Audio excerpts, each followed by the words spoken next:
ॐ श्री गणेशाय नमः। अथः अष्टमोऽध्यायः। ऋषय ऊचु सन्देहोऽत्र महाभाग कथायां तु महाद्भुतः वेदशास्त्रपुराणैश्च निश्चितं तु सदा बुधे ब्रह्मा विष्णुश्च रुद्रश्च त्रयो देवाः सनातना नातः परतरं किञ्चित् ब्रह्माण्डेऽस्मिन् महामते ब्रह्मा सृजति लोकान् वै विष्णुः पात्यखिलं जगत् रुद्रः संहरते काले त्रय एते त्रिकारणम् एका मूर्तिस्त्रयो देवा ब्रह्म विष्णु महेश्वराः रजः सत्त्वतमोभिः च संयुक्ताः कार्यकारका तेषां मध्ये हरिः श्रेष्ठो माधवः पुरुषोत्तमः आदिदेवो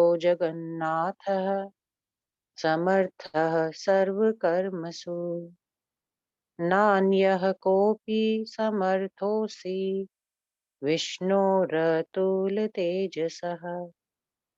स कथं स्वापितः स्वामी विवशो योगमायया कगतं तस्य विज्ञानं जीवतोश्चेष्टितं कुतः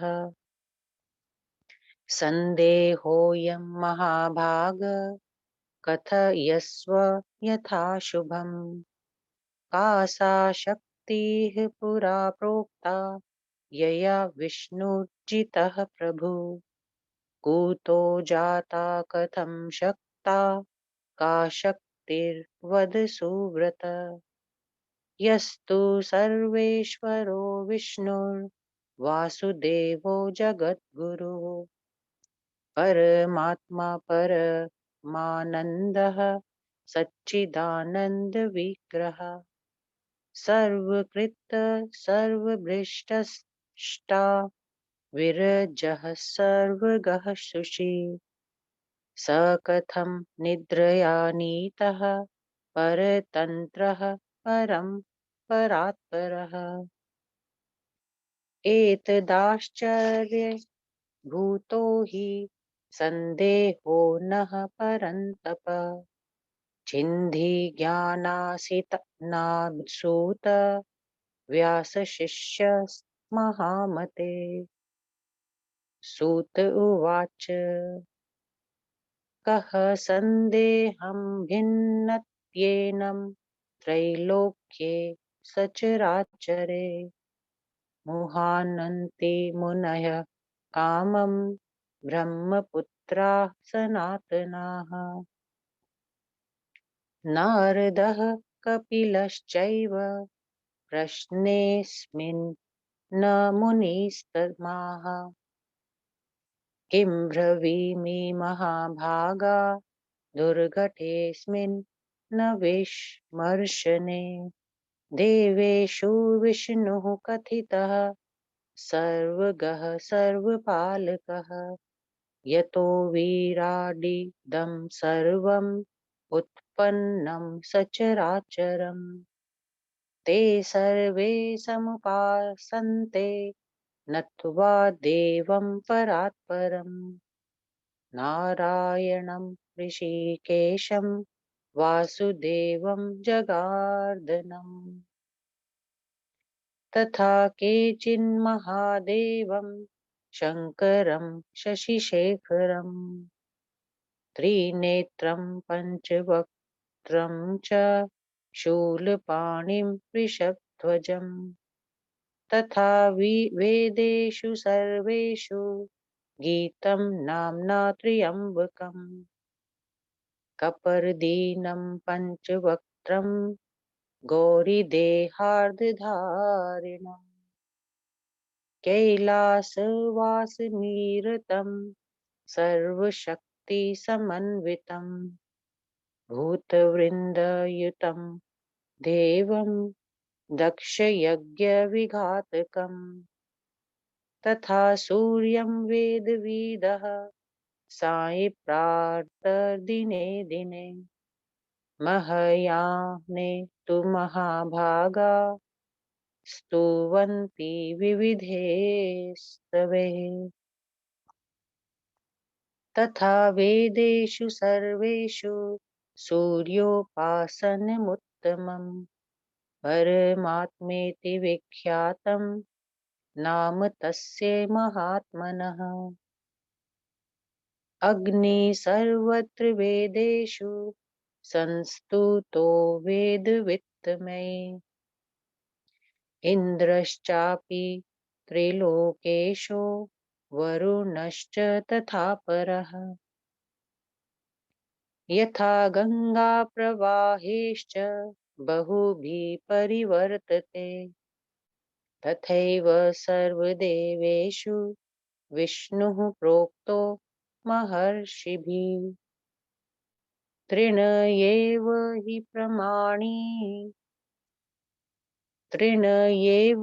हि प्रमाणानि पठितानि सुपण्डितैः प्रत्यक्ष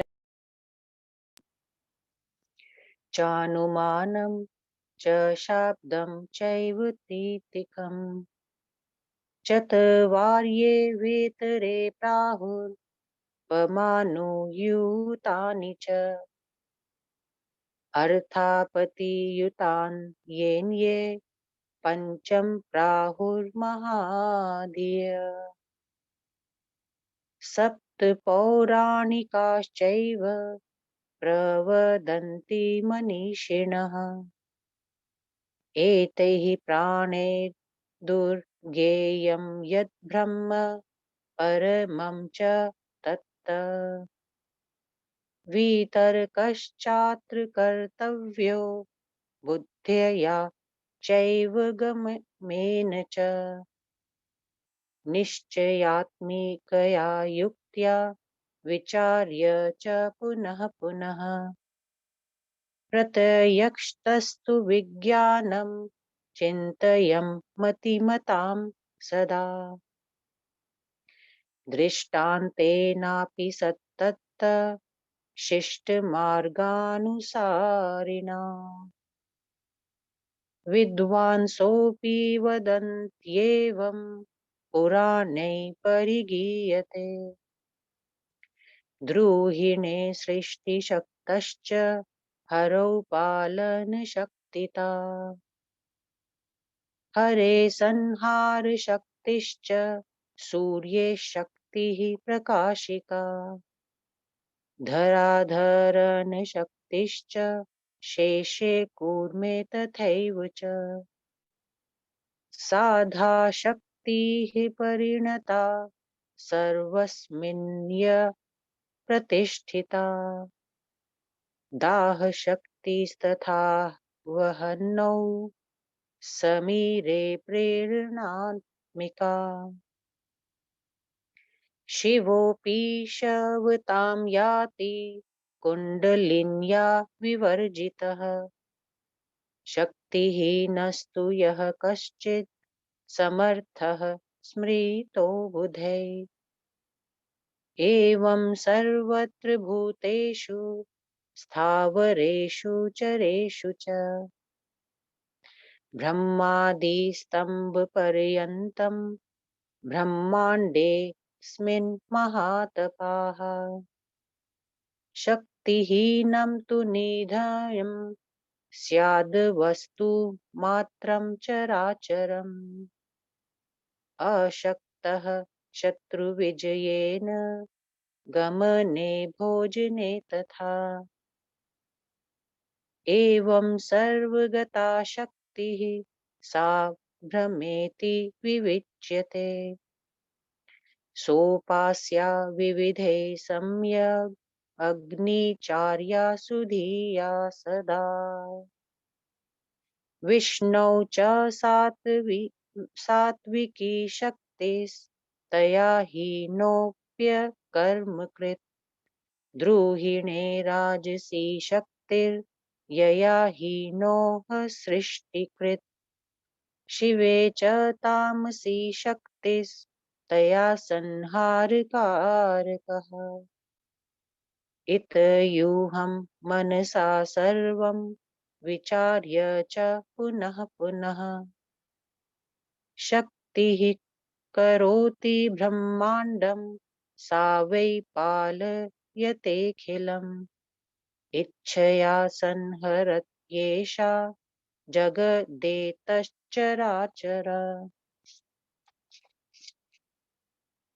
न विष्णे हरः शक्रो न ब्रह्मा न च पावकः न सूर्यो वरुणः शक्तः स्वे स्वे कार्ये कथञ्चन तया युक्ता हि कर्वति स्वानि कार्याणि ते सुराः सैव कारणकार्येषु प्रत्यक्षेणावगम्यते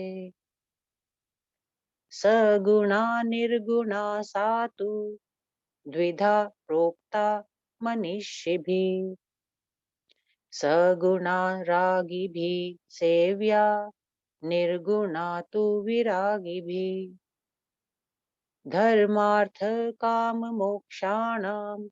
स्वामिनी सा निराकुला ददाति वाञ्छितान् कामान् पूजिता विधिपूर्वकम् न जानन्ति जना मूढास्तां सदा माययावृताः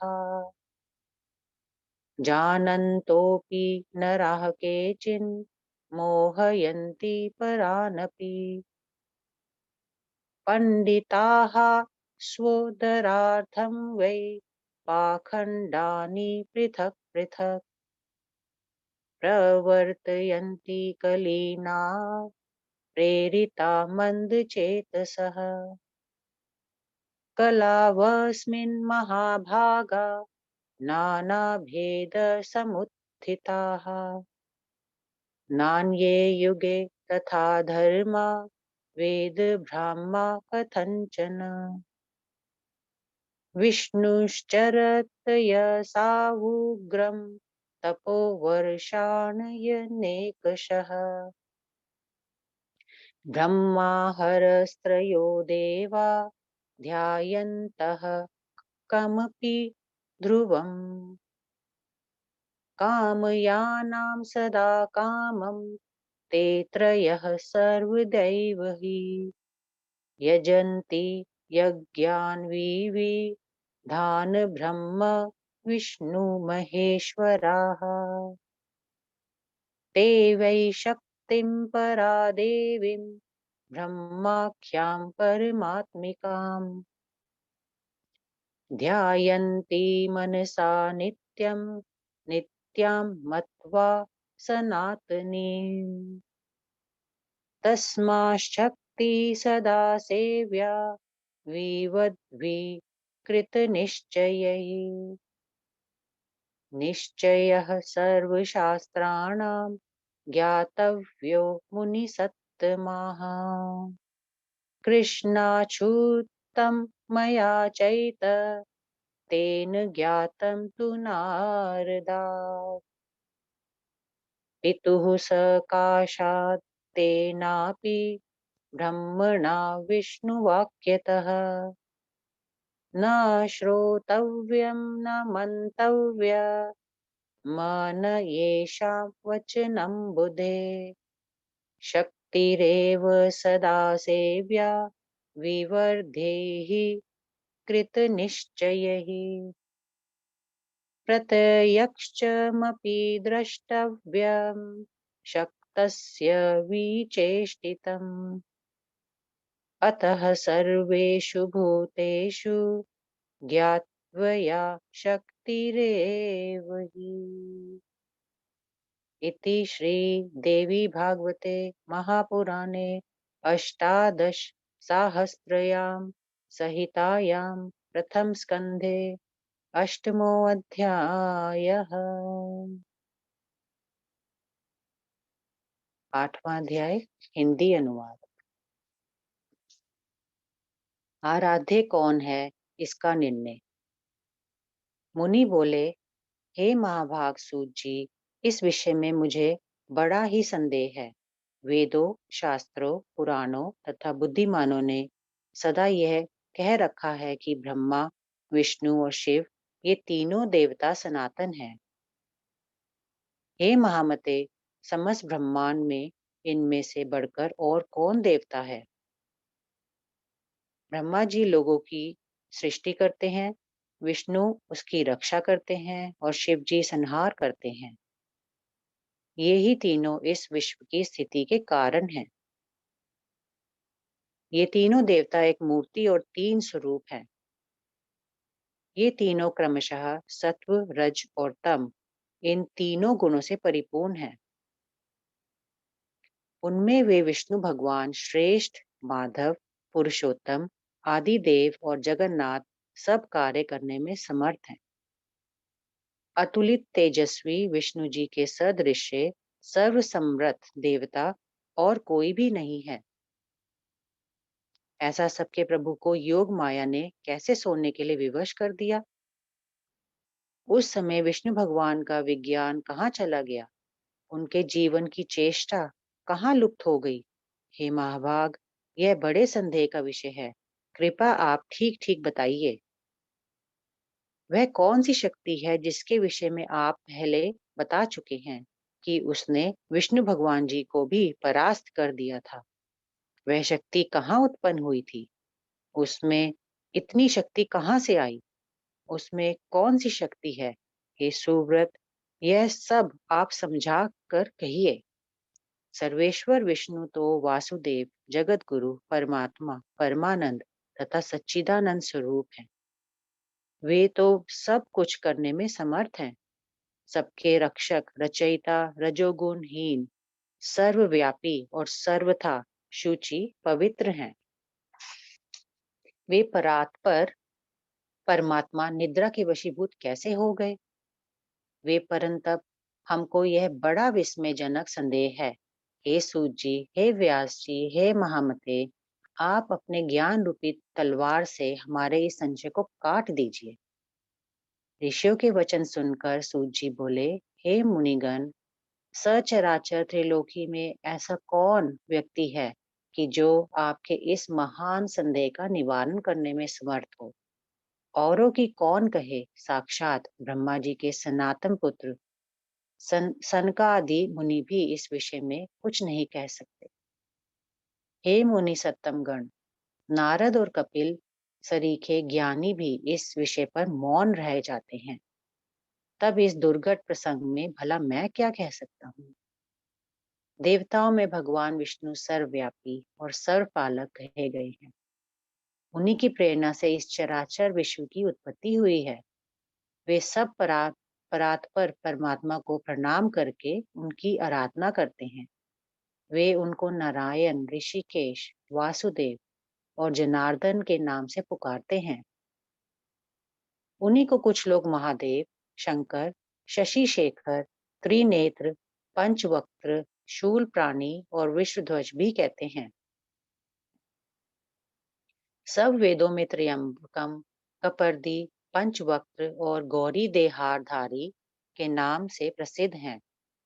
कैलाशवासी, सर्वशक्ति समन्वित, भूतों की मंडली से घिरे हुए तथा दक्ष यज्ञ विध्वंसक शंकर जी भगवान की लोक स्तुति करते रहते हैं। बहुतेरे विद्वान साय, प्रातः एवं मध्याह्न के समय विविध प्रकार के स्रोतों से सूर्य नारायण की स्तुति करते हैं। सब वेदों में सूर्योपासना को प्रधानता दी गई है और उन महात्मा सूर्य को ही परमात्मा कहा गया है। सब वेदों में वेदवत विद्वानों में स्थान स्थान पर अग्नि की स्तुति की गई है। उन्होंने त्रिलोकेंद्र, इंद्र और वरुण की भी स्तुति की है। जैसे बहुतेरे प्रवाहों से गंगा जी में परिवर्तन आता है, उसी तरह महर्षियों ने विष्णु भगवान जी को सर्वश्रेष्ठ देवता कहा है। अच्छे अच्छे विद्वानों ने तीन प्रमाणों को माना है: प्रत्यक्ष, अनुमान और तीसरा शब्द प्रमाण। नैयायिक विद्वान चार प्रमाण मानते हैं: प्रत्यक्ष, अनुमान, उपमान एवं शब्द। अत्यधिक बुद्धिमान मीमांसक विद्वान उपर्युक्त चारों प्रमाणों के अतिरिक्त अर्थापत्ति को भी पांचवा प्रमाण मानते हैं। पौराणिक विद्वानों इन पांचों प्रमाणों के सिवाय छठे साक्षी और सातवें ऐतिहासिक को भी प्रमाण मानते हैं। इस प्रकार पौराणिकों के मत से सात प्रमाण हैं। वेदांती विद्वान ब्रह्म को इन सातों प्रमाणों में भी परे बताते हैं। इस विषय में बुद्धि और शास्त्रों द्वारा विविध प्रकार के तर्क करके निश्चयात्मकता युक्तियों द्वारा पुनः पुनः मनन करना चाहिए। बुद्धिमान प्राणियों को चाहिए कि वे शिष्ट मार्ग का अनुसरण करने वाले दृष्टांतों द्वारा इस प्रत्यक्ष विज्ञान का सदैव चिंतन करते रहें। प्राय सभी विद्वान और सब पुराण कहते हैं कि ब्रह्मा जी में सृष्टि शक्ति, विष्णु जी में पालन शक्ति, शिव जी में संहार शक्ति, सूर्य में प्रकाश शक्ति और शेष तथा कच्छप में पृथ्वी धारण शक्ति विद्यमान रहती है। एकमात्र वे आधा शक्ति भगवती ही उपर्युक्त देवताओं में व्याप्त रहती है।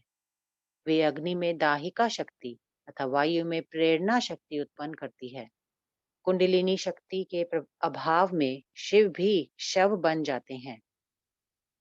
विद्वान लोग शक्तिहीन प्राणियों को ही असमर्थ कहते हैं। इस प्रकार के महातपस्वियों ब्रह्म से लेकर तृण पर्यंत स्थावर जंगमात्मक अखिल ब्रह्मांड में शक्तिहीन सभी चराचर वस्तु निंदनीय मानी जाती है।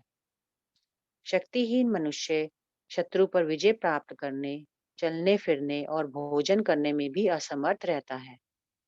इस प्रकार वह व्यापिकता शक्ति ही ब्रह्म कहलाती है। बुद्धिमान प्राणियों का कर्तव्य है कि वे विविध यत्नों से उस शक्ति की उपासना करते हुए उसके विषय में विचार करें। विष्णु भगवान में सात्विकी शक्ति रहती है। उसके अभाव में वे अकर्मण्य हो जाते हैं। ब्रह्मा जी में राजसी शक्ति रहती है। वह ना रहे तो वे सृष्टि कार्य नहीं कर सकते। शंकर जी में तामसी शक्ति रहती है। उसी के बूते पर वे संहार करते हैं। इन बातों पर बारंबार विचार करना तथा तर्कना करनी चाहिए। शक्ति की अखिल ब्रह्मांड की सृष्टि करती है, उसका पालन करती है और वह जब चाहती है तब इस चराचर जगत का संहार कर देती है। विष्णु, शिव, इंद्र, ब्रह्मा, अग्नि, सूर्य और वरुण ये स्वतः कुछ करने में समर्थ नहीं है। इस शक्ति से समन्वित होने पर ही वे अपना अपना कार्य संपन्न करते हैं। प्रत्येक कारण और कार्य में वह शक्ति प्रत्यक्ष दिखाई देती है। विद्वानों ने उसे सगुणा और निर्गुणा के भेद से दो प्रकार का बतलाया है, जिसमें सगुणा शक्ति की उपासना सकाम पुरुष करते हैं और निर्गुणा शक्ति की आराधना निष्काम पुरुष करते हैं। वे शक्ति अर्थ, धर्म, काम और मोक्ष इन चारों पदार्थों की स्वामिनी है। यदि उनका विधिवत पूजन किया जाए तो वे आराधक की सब कामनाएं पूर्ण कर सकती हैं। माया के चक्कर में पड़कर मूढ़ बने हुए प्राणी उस शक्ति को नहीं जान पाते। बहुतेरे विज्ञ उसे जान करके भी औरों को भ्रम में डालते हैं। कुछ मंद बुद्धि विद्वान अपने उदर की पूर्ति के निमित्त कली से प्रेरित होकर नाना प्रकार के पाखंड फैलाते हैं। हे महाभाग मुनियों, इस कलयुग में विविध प्रकार के वेद बहिष्कृत एवं भेद मूलक धर्म उत्पन्न हो जाते हैं। अन्य युगों में यह अनर्थ कदापि नहीं होता। विष्णु भगवान बहुतेरे वर्षों तक उग्र तप करते हैं। इसी प्रकार ब्रह्मा जी और शंकर भगवान भी किसी का ध्यान करते हुए कठोर तपस्या करते हैं। अपनी नई-नई इच्छाएँ पूर्ण करने के लिए ब्रह्मा, विष्णु, महेश ये तीनों सदा भाँति-भाँति के यज्ञ करते रहते हैं। ये तीनों देवता पराशक्ति एवं ब्रह्म रूपिणी परमात्मिकता देवी को नित्य तथा सनातनी समझकर मन ही मन नित्य उनका ध्यान करते हैं। हे मुनि सत्तम, वेदों का यह कर्तव्य है कि वे दृढ़ निश्चय पूर्वक सदा शक्ति की उपासना करें। यह सब शास्त्रों का दृढ़ निश्चय है। मैंने यह निश्चय कृष्ण द्वैपायन ने व्यास जी के मुख से सुना है। व्यास जी ने नारद जी से सुना। नारद जी ने अपने पिता ब्रह्मा जी से सुना और ब्रह्मा जी ने इसे साक्षात विष्णु भगवान जी से सुना था। बुद्धिमान विद्वानों का यह कर्तव्य है कि और किसी की बात ना सुने और ना उसका मनन ही करें। वे दृढ़ निश्चय करके सदा शक्ति की उपासना करें। शक्तिहीन प्राणियों के कार्य तो प्रत्यक्ष देखे जाते हैं, किंतु उनमें कुछ करते धरते नहीं बनता। अतएव सर्वव्यापिनी शक्ति का ही ध्यान करना चाहिए। इति श्री स्कंद पुराणे इति प्रथम स्कंदे भाषा टीकायाम अष्टमो अध्यायः। ओम श्री दुर्गा देव्यै नमः।